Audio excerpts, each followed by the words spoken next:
all of us reach this point in our lives where we don't get into the job that we wanted. We don't get into the residency that we expected to get into. We don't get into the marriage we wanted to get into. And there's no one that can help us. The one route that many of us take when we're prevented from something, when something is held back, is we get angry with God. And what we interpret is that God's angry with me. God is upset with me. I did something wrong. Or, na'udhu billah, that God doesn't love me. Because if God loved me, then he would give me that thing. If God loved me, he'd open that door for me. If God loved me, why am I grinding, just trying to barely make ends meet? If I had did this way, if I had did it that way, if I did it, no. The only reality is the reality that's right there in front of you. You're always where you're supposed to be. And what I mean by that is not just physically where you're supposed to be, but where you are in life right now. Where you are in life right now. Where you are financially right now. Where your business is right now. Where your relationships, or lack of thereof, relationships are right now. No, wherever you are in life right now, that's where you're supposed to be. And our problem is we always think we're supposed to be somewhere else. But that spot, this place in life, is where you're supposed to be. That thing that you missed or missed you, there was no way on God's green earth, as they say, for you to ever get that. There's a hadith that I want to share with you. You will not be a true Muslim until he or she knows that what afflicts them could not miss them, and what has missed them could never afflict them. When you are going through a hardship, whatever it is, financial, family, whatever it may, addictions, struggles, to realize this first thing, you can't see the whole picture. What is the thing in your life right now that you can't stay? It's like, why? And I ask you, is it not maybe perhaps that this is the best blessing God has ever given you? Could it not be, just perchance, could it not be that this was the best blessing God has ever given you? So how do we process these whys? How do we understand them? We all know how to trust, really. The example is when you sit in the barber chair. Then he's like, bend your head down, put your head back. Nobody in the barber chair be like, why? We know how to trust. We know when there's a hakim, someone who knows what they're doing and is part of their plan, we know how to let go. So what about Allah? What about in your life? Why can't we apply that same level?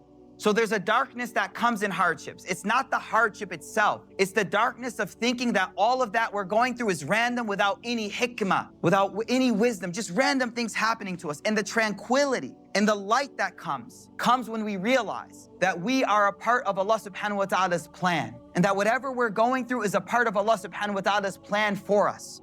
What we have to do is we have to realize we don't see the whole picture. You see the pixel, Allah sees the picture. You see the pixel, Allah sees the picture.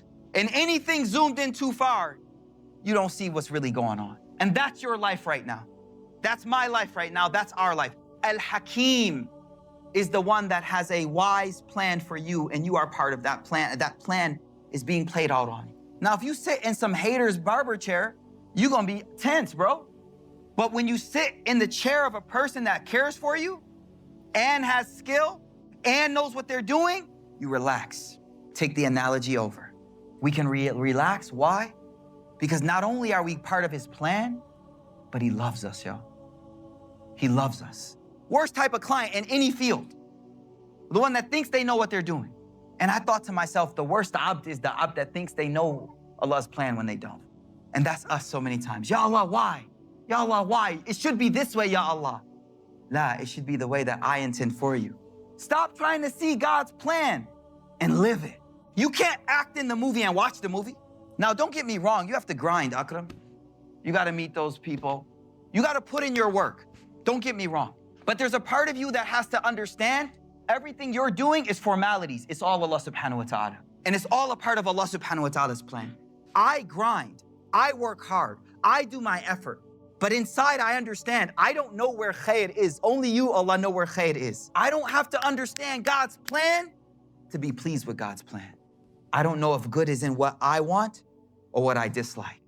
I don't care. I don't care that I can't 10x my business. I don't care that I can't get the grades that I'm supposed to get.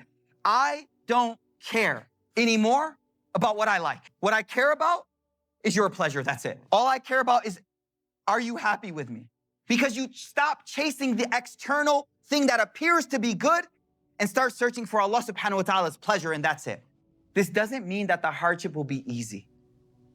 The Prophet lost Khadijah, he lost Abu Talib, he was crying, his heart was broken. Pain will be real. But the deep problem of why my God does this to me, the deep problem of the why that is another layer of darkness, that won't exist. And that's what knowing the name Al-Hakim does. It removes that darkness away. We only think this logic I'm saying when we're in hardships.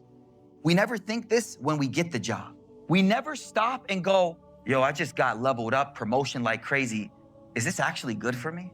The true believer after tonight realizes that I am no longer chasing what feels good.